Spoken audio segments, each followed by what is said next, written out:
Olá, estamos aqui para mais uma aula de Geografia. Meu nome é Mira. Hoje nós vamos falar, continuando na globalização da aula passada, hoje nós vamos falar na economia global e o aumento do desemprego. Atualmente, as atividades desenvolvidas pelos trabalhadores exigem mais criatividade e qualificação. As empresas querem funcionários capazes de se adaptar às tecnologias introduzidas no processo de produção. Cada vez mais as atividades repetitivas, que exigem pequena ou nenhuma qualificação do trabalhador, e até mesmo a de nível técnico, como por exemplo pintor industrial, torneiro mecânico, estão sendo substituídas por máquinas ou robôs. Aqui nós temos então uma imagem de um torneiro mecânico e aqui nós temos a imagem da indústria automobilística toda montando os carros com os robôs. Os trabalhadores sem qualificação são os mais prejudicados pelas inovações tecnológicas, na agricultura, na indústria, no comércio e na prestação de serviços. Esses fatores causam desemprego no mundo todo, embora de modo diferente em cada local e grupo populacional.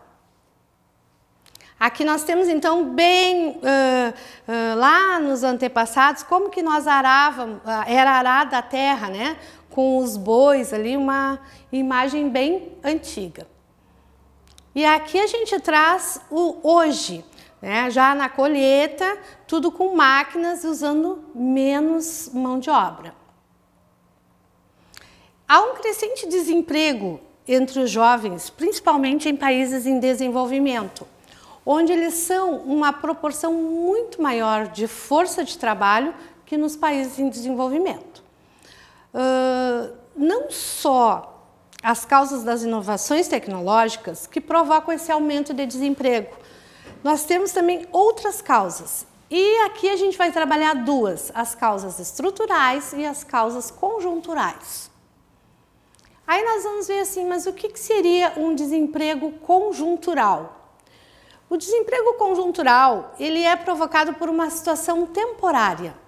Quando o país enfrenta dificuldades econômicas, podem ocorrer queda da produção industrial, agrícola, diminuição nas vendas do comércio e na prestação de serviços. Então a gente trouxe algumas causas, as secas prolongadas, as enchentes, a recessão econômica, o momento que nós estamos vivendo hoje da pandemia, são causas do desemprego conjuntural. Aqui nós trouxemos as imagens bem atualizadas, lá uma grande enchente, né, que tomou conta da cidade, é um motivo para desemprego, aqui também a seca. Aqui nós trouxemos um debate que teve sobre o desemprego na Baixada Santista depois do Covid-19. E essa imagem é de uma pessoa que ficou desempregada e ela, para poder seguir sustentando a sua família, enfim, ele virou cozinheiro, né? Então ele faz ali as viandas e vende. Depois nós temos o desemprego estrutural. Essa é uma outra forma de desemprego. É resultante do quê? Da modernização e das estruturas produtivas e de trabalho. Essas causas. Bom, a inserção dos avanços tecnológicos nas indústrias e a mecanização da produção. Informatização, o autoatendimento dos bancos, por exemplo. A qualificação profissional e os serviços terceirizados. Aqui nós trouxemos também exemplos. Lá, no banco, o autoatendimento dispensa o funcionário. Ali nós temos a empresa terceirizada. Ao invés do órgão público fazer esse serviço, ele faz com uma empresa terceirizada. Aqui nós temos um cartaz que diz: procura-se mão de obra qualificada. Né? Antigamente, por exemplo, num restaurante, nós contratávamos cozinheiros, simplesmente. Hoje, os restaurantes já pedem um chefe que tenha conhecimentos, vamos dizer, em comida francesa, em comida japonesa. Então, já precisa uma mão de obra qualificada. E aqui nós temos um exemplo da máquina também, né? Que tu chega num local que não tem o funcionário disponível, aí então tem a máquina. Tu coloca a moedinha ali e tu compra o que tu quiseres, dispensa também o atendimento. Então, por hoje era isso e até a próxima aula. Olá, queridos alunos! Eu sou a professora de matemática Sharon Guedes e a aula de hoje é sobre divisores, números primos e números compostos. Divisores são todos os números que dividem exatamente um número dado. Vamos ver um exemplo?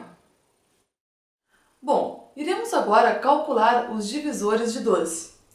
Os divisores são representados pela letra D maiúscula, colocamos entre parênteses o 12, que é o número procurado, e para calcular os divisores de 12, iremos nos lembrar das regras de divisibilidade da aula anterior. Então a gente sabe que todo número é divisível por 1 e que todo número é divisível por ele mesmo.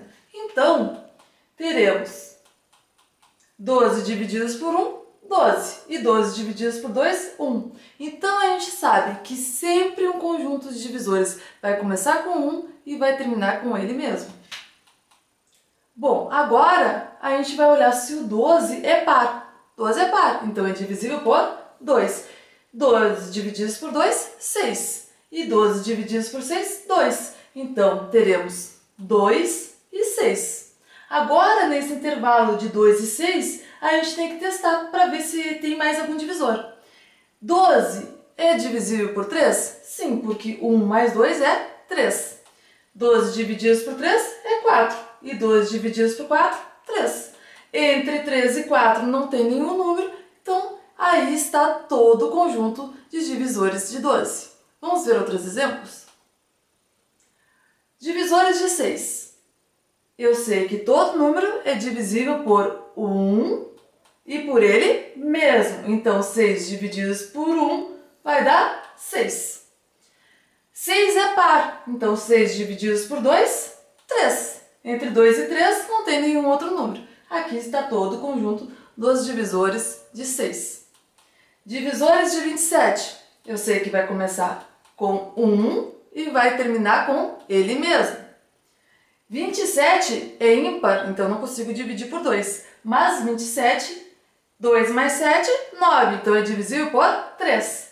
3 vezes quanto? 3 vezes 9. Então aqui eu tenho todos os divisores de 27. Divisores de 50. A gente sabe que vai começar com 1 e vai terminar com ele mesmo. 50 é par. Então, 50 divididos por 2, 25. Bom, 50 dá para dividir por 3? Não.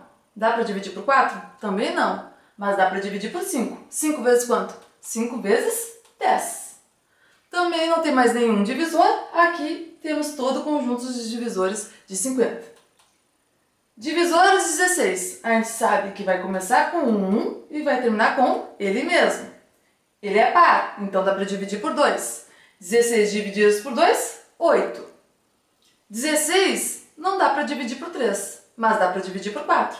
4 vezes 4 é 16. Então temos aqui todo o conjunto de divisores de 16. E os divisores de 11? A gente sabe que ele consegue ser divisível por 1 e por ele mesmo.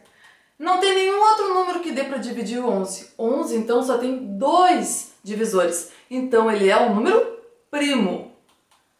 Já os outros têm mais de 2 divisores. Além do 1 e dele mesmo, tem mais divisores. Então, a gente chama esses números de números compostos. Bom, então vamos se lembrar. Números primos são aqueles que só podem ser divisíveis por 1 e por ele mesmo. E números compostos são aqueles que têm mais de 2 divisores. Vamos ver, então, outro exemplo? Antônio precisa saber quantos números primos tem entre 1 e 10.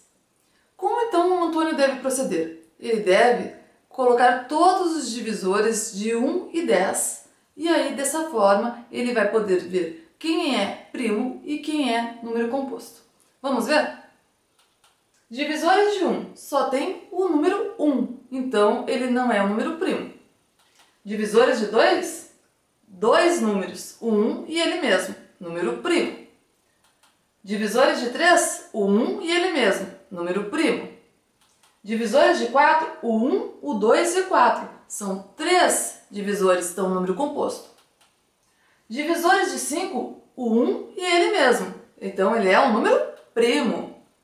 Divisores de 6? O 1, o 2, o 3 e o 6. 4 divisores, então número composto. Divisores de 7? O 1 e ele mesmo, então é um número primo. Divisores de 8? O 1, o 2, o 4 e o 8. 4 divisores, então é um número composto. Divisores de 9? O 1, o 3 e o 9, então é um número composto. Divisores de 10? O 1, o 2, o 5 e o 10, então é um número composto. Bom, então a gente vê que Antônio vai ter o 2, o 3, o 5 e o 7 como números primos. E agora, se eu quiser saber quantos divisores tem um número, como eu devo proceder? Bom, agora a gente quer saber qual a quantidade de divisores do número 45. Para isso, devemos decompor o número em fatores primos, ou seja, poderíamos usar apenas os números primos, o 2, o 3, o 5, o 7 e assim por diante. Então, 45, para fatorar ele, eu não posso usar o 2, porque ele é ímpar. Então, eu vou usar o próximo primo, que é o 3. Vamos ver, 45 dá para dividir por 3? Sim. 45 divididos por 3, 15. 15 divididos por 3, 5. 5 divididos por 5, 1. Então, usei o 3 duas vezes e o 5 uma vez. Agora, o próximo passo é somar 1 a cada expoente. Então, 2 mais 1 e 1 mais 1, 2 mais 1, 3. 1 mais 1, 2. Agora, o terceiro passo é multiplicar esses dois valores que a gente achou. Então, 3 vezes 2, eu vou ter 6 divisores. Vamos ver se dá certo? 1, 2, 3, 4, 5, 6. Então, ok. Assim, uma forma mais fácil de saber a quantidade de divisores que tem esse número. Bom, vamos fazer outro exemplo. Eu tenho o número 100 e eu quero saber quantos divisores tem o 100. Então, o primeiro passo é decompor em fatores primos. Então, 100 divididos por 2, porque é um número par, 50. 50 divididos por 2, 25. Divididos agora por 5, vai dar 5. Dividindo por 5, 1. Então, usei o 2 duas vezes, o 5 duas vezes. Agora, o que falta? Somar 1 a cada um desses expoentes. Então, eu vou ter 2 mais 1, 3. E 2 mais 1, 3. Agora, eu multiplico esses valores. 3 vezes 3, 9 divisores. Vamos ver se está certo? Olha só. Sei, 1, 2, 3, 4, 5, 6, 7, 8, 9. 9 divisores. Viu que legal? E se eu quiser saber os números primos sem calcular o conjunto dos divisores, como eu posso fazer isso? Através do crivo de Eratóstenes. Eratóstenes foi um matemático, geólogo, astrônomo grego que nasceu em 276 a.C. e ele é conhecido por ter calculado a circunferência da Terra.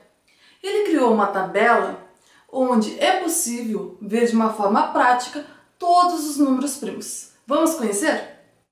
O crivo de Eratóstenes é uma tabela de 1 a 100 que mostra de forma prática todos os números primos. Ele vai eliminando todos os números compostos, sobrando assim só os números primos. Primeiro a ser eliminado é o número 1, que não é nem primo nem composto. O segundo número, ele é o número 2, que é o primeiro número primo e o único primo par. Então, todos os outros pares devem ser eliminados, porque são números compostos, múltiplos de 2.